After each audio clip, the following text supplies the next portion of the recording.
제가 하루살이에 대한 칼럼을 읽었습니다. 전 세계 하루살이는 약 2,500여 종이 있다고 합니다. 그런데 이 하루살이는 실제 물속에서 애벌레로 약 1년 동안 머물러 있다가 이제 성충이 되어서 물 밖으로 나오게 되는데 하루나 이틀, 길어도 며칠 정도 살게 된다고 해요. 그리고 이제 암술을 만나 짝짓기를 한 후 알을 낳고 죽게 된다는 것이죠. 여름이면 울어대는 매미도 비슷합니다. 매미는 땅속에서 약 애벌레로 6년간을 준비한다고 합니다. 그리고 이제 성충이 되어서 밖으로 나와 길어봤자 2주에서 3주 정도 열심히 혼신을 다해 울어대다가 그리고 암수를 만나 짝짓기를 하고 알을 낳은 후에 죽게 된다는 것이지요.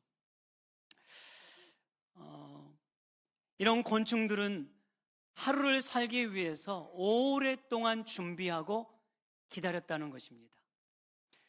그리고 짝짓기를 하고 알을 낳은 일을 사명처럼 여기다가 그 일을 마치면 후회 없이, 미련 없이 떠나버린다는 것이죠.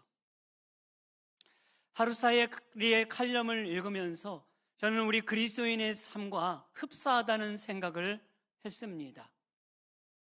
예수 믿는 그리스도인들의 삶은 하루를 마치 마지막처럼 살아가야 한다고 말합니다. 제가 신학교 다닐 때 한 교수님이 강의 때 그랬어요. 목사는 한 번을 설교를 해도 그날이 마지막인 것처럼 설교를 해야 된다. 나도 그러려고 참 노력을 많이 하고 있다. 여러분들도 앞으로 꼭 그런 설교자가 되십시오. 그런데 이것은 설교자인 저뿐만 아니라 우리 예수 믿는 사람들은 늘 그렇게 그런 마음으로 하루하루를 살아가야 하는 겁니다. 좀 더 넓은 의미로 보자면 주님 다시 오실 그날, 그 하루를 위해서 우리 또한 오랫동안 기도하고 예배하고 준비하고 기다리고 인내하는 삶이 그리스도인의 삶이라는 것이지요. 애벌레가 단 하루를 살기 위해 1년 동안 준비하듯 주님 다시 오실 그날을 위해서 우리 또한 우리의 전 생애를 준비하고 기다리는 삶을 살아야 한다는 것입니다. 이처럼 룻기는 주님이 다시 오실 그날을 생각하며 우리에게 주어지는 하루하루를 어떤 자세와 태도로 살아야 하는지를 보여주는 말씀이기도 합니다. 이제 오늘 본문은 룻기의 이제 결론 부분에 이르렀습니다.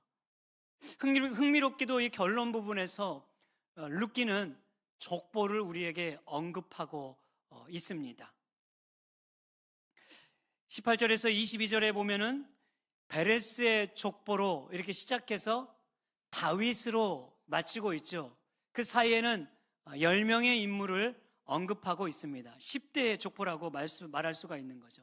그런데 여러분, 베레스라는 사람의 그 시기와 마지막 다윗이 살았던 시기 그 사이는 약 800년 정도의 긴 기간이 있습니다. 그럼에도 불구하고 10명밖에 기록하지 않는 이유는 하나님께서 어떤 의도와 뜻이 계셔서 선택적으로 기록하고 있기 때문인 것이지요. 그러면 우리는 여기에서 이런 궁금증이 들지 않겠습니까? 룻기의 족보는 왜 베레스로 시작해서 다윗으로 마치고 있는 것일까? 여기에는 그만한 중요한 이유가 있습니다. 어두운 시대의 룻기가 새로운 소망의 빛을 비추는 다윗의 시대로 향하고 있다는 것을 보여주고 있는 것입니다. 어두운 시대가 곧 물러나고 하나님이 행하실 새로운 시대가 도래하게 될 것을 이 이름에서 암시해주고 있는 것이죠. 여러분, 일례로 창세기 5장에 가보면 아담의 족보가 등장하는데 이 아담의 족보도 10대 족보 10명으로 거론하고 그 마지막이 노아입니다. 우리가 알다시피 그 시대에 모든 사람들이 다 심판을 받았는데 유일하게 한 사람 한 가정만 구원을 받았죠. 그게 바로 노아와 노아의 가정입니다. 당시 그 시대는 아주 어두운 시대였습니다.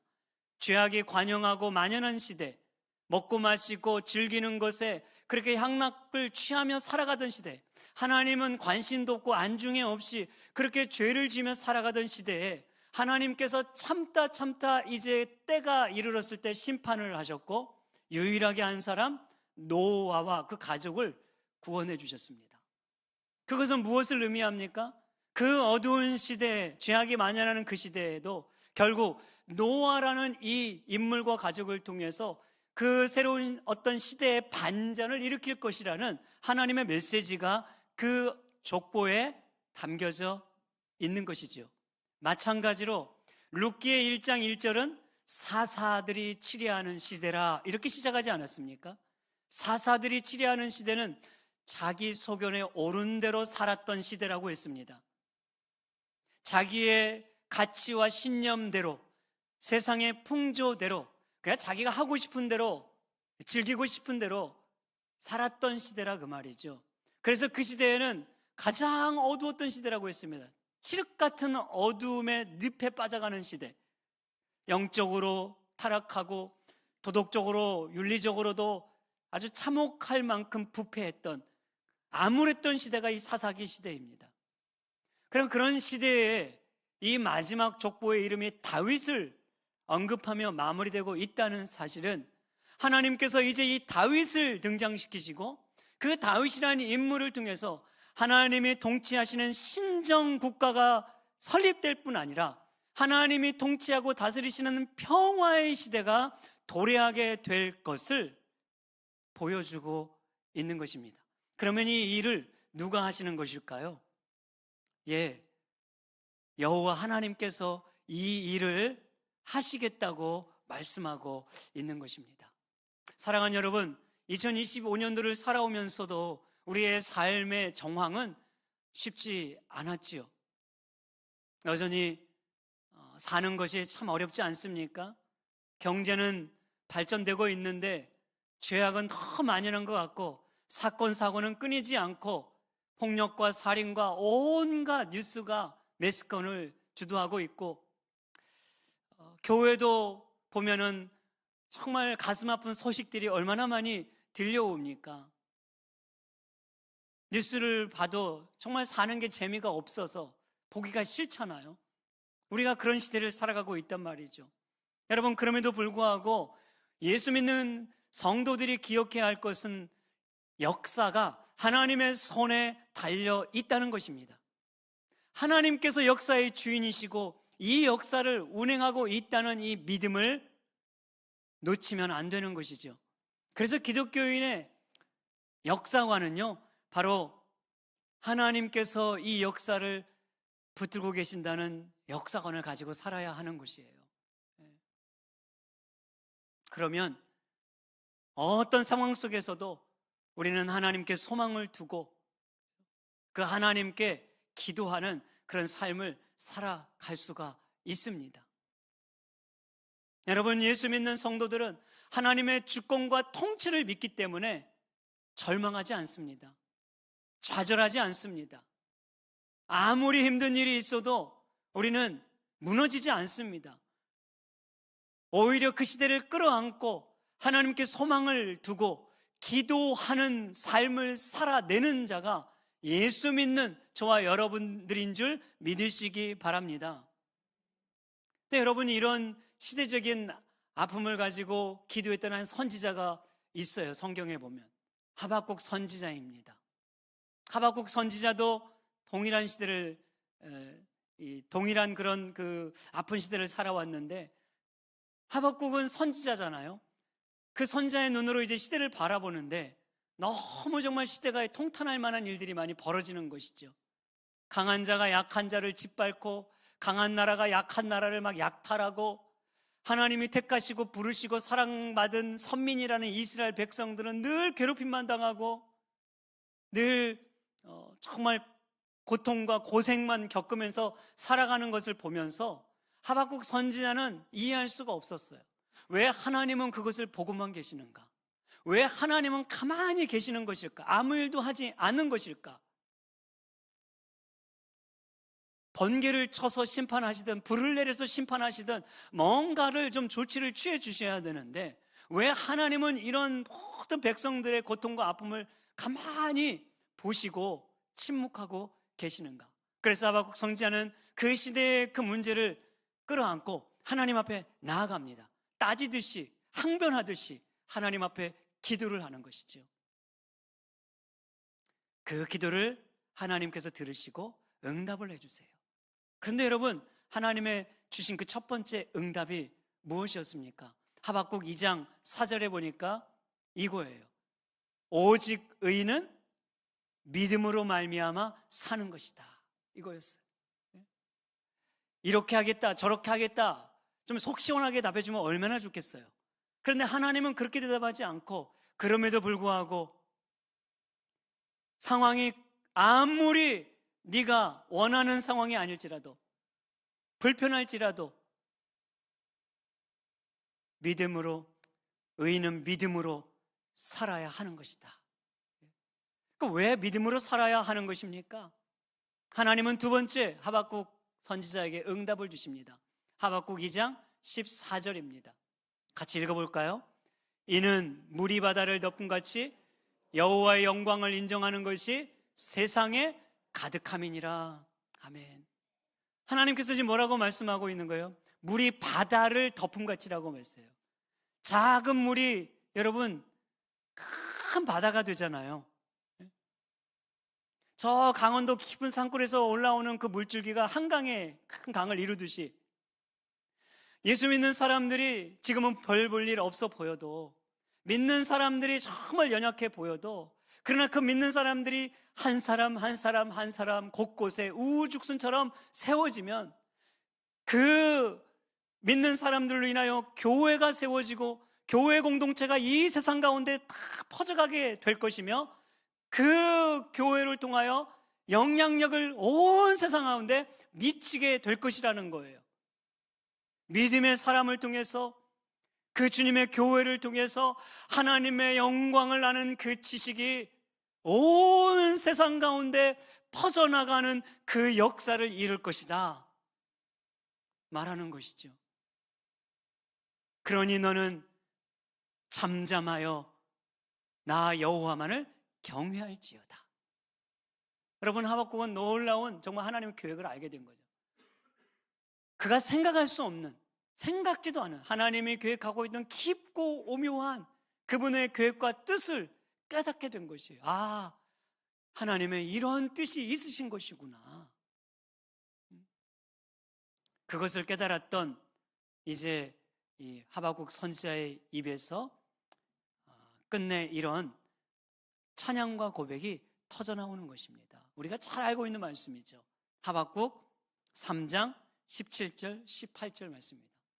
비록 무화과 나무가 무성하지 못하며 포도나무에 열매가 없으며 감람나무에 솔출이 없으며 밭에 먹을 것이 없으며 우리의 양이 없으며 외양간에 소가 없을지라도, 우리 같이 그 밑에 읽어볼까요?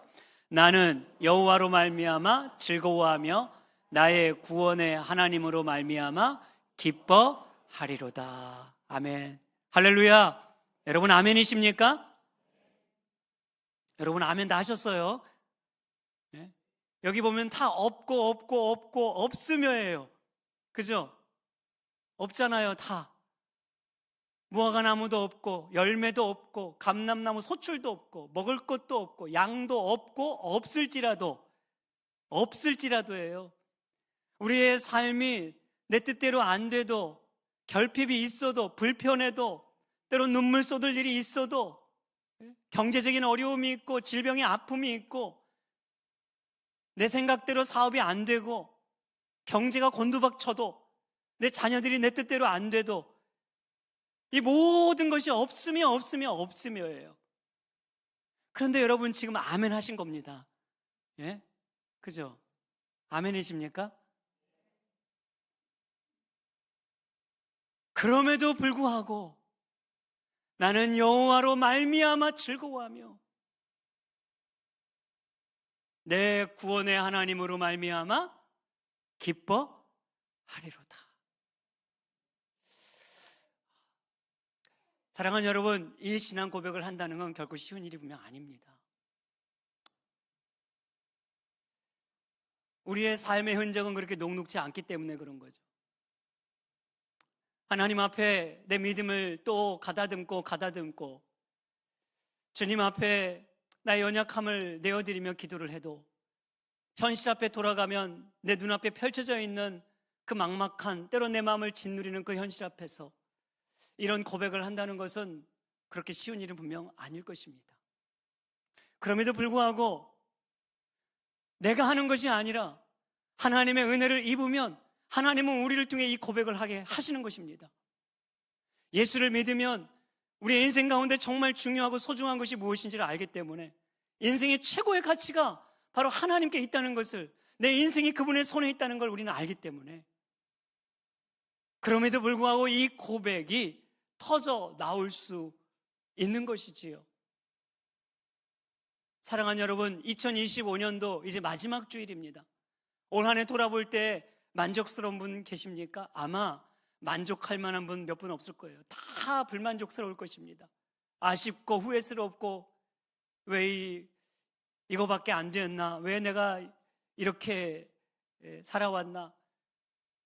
우리의 삶은 온통 만족하지 못할 일들이 투성이지만 이 마지막 주일, 이 시간에 우리가 하나님 앞에 그럼에도 불구하고 저 하나님 믿기 때문에, 하나님 내 인생의 주인임을 믿기 때문에, 예수님이 내 인생의 생명의 구원자임을 믿기 때문에 그 하나님 한 분으로 기뻐하겠습니다.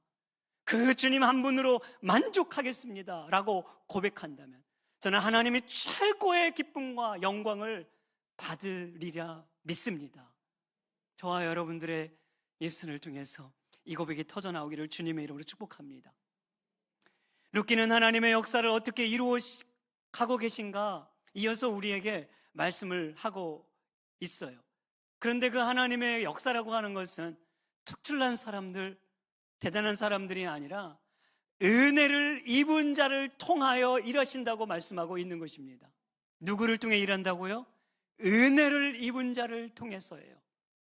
여러분, 오늘 18절 보시면요, 베레스라는 인물이 등장하죠. 베레스는 헤브로 헤스론을 낳고 이랬어요. 그런데 여기에는 숨겨진 여인의 이름이 있습니다. 바로 다말이에요. 다말과 유다 사이에서 나온 아이가 베레스인데, 다말은 며느리고 유다는 시아버지입니다. 부정한 관계를 통해서, 상상할 수 없는 관계를 통해서 낳은 아이가 베레스란 말이죠.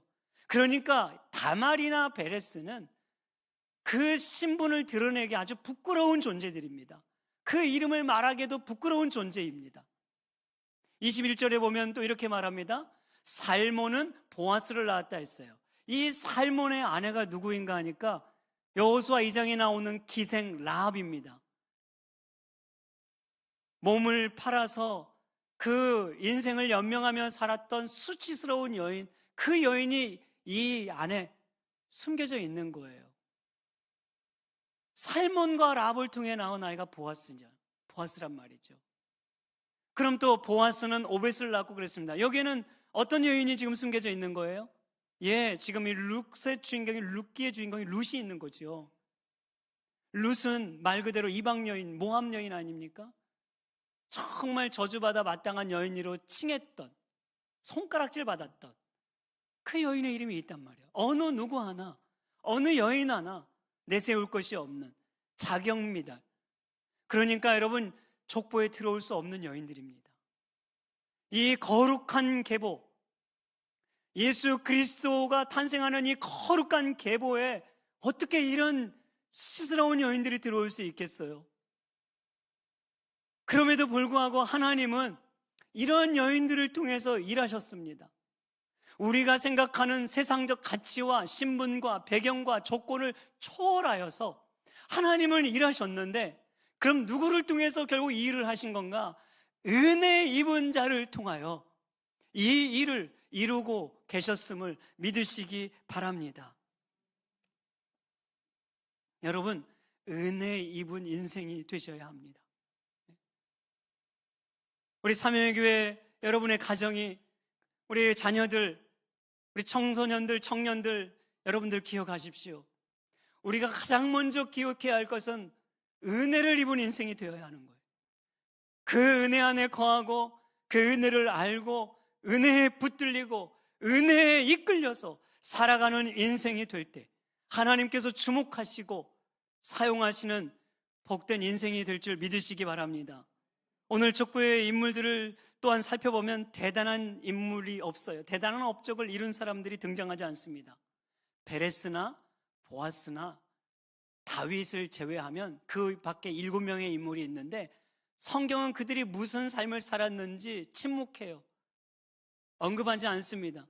오늘 본문에서도 그들을 족보에는 다루고 있어도 그들이 한 일이라고는 19절과 20절 보니까 낳고 낳았더라. 예. 낳고 그냥 죽었더라. 이거 왜 없어요? 그러니까 여러분, 낳은 일이 뭐 그렇게 특별한 일은 아니잖아요. 그거는 평소에 누구나 다 엄마로서 해야 될 일 아닙니까? 그러니까 무슨 말입니까? 그들은 다 평범한 삶을 살았을 뿐이라 이 말이에요. 그 평범한 삶을 믿음으로 살 때 하나님께서 그 삶을 보시고 언약 안에 엮고 은혜 안에 묶어서 다윗 왕조의 뿌리가 되도록 그들을 쓰셨다고 말씀하고 있는 것입니다. 그것은 마치 하루살이와 같은 것이지요. 오늘 우리에게 주어진 삶이 너무나 평범할 때가 많아요. 어제가 오늘 같고 오늘이 내일 같고 별다른 일도 없고 밋밋하고, 왜 인생이 이렇게 시시할까? 아무 일도 일어나지 우리는 삶을, 평범한 하루하루를 살아가고 있을지도 모릅니다. 그런데 그 평범한 하루를 믿음으로 살아가면, 믿음의 사람이 되어서 살아가면 하나님은 그 믿음으로 살아가는 우리의 삶에 축적된 그 평범한 하루하루를 다 기억하고 쌓으셔서 하나님의 때에 하나님이 원하시는 방법으로 그의 삶을 사용하시고 은혜의 통로가 되게 하심을 믿으시기 바랍니다.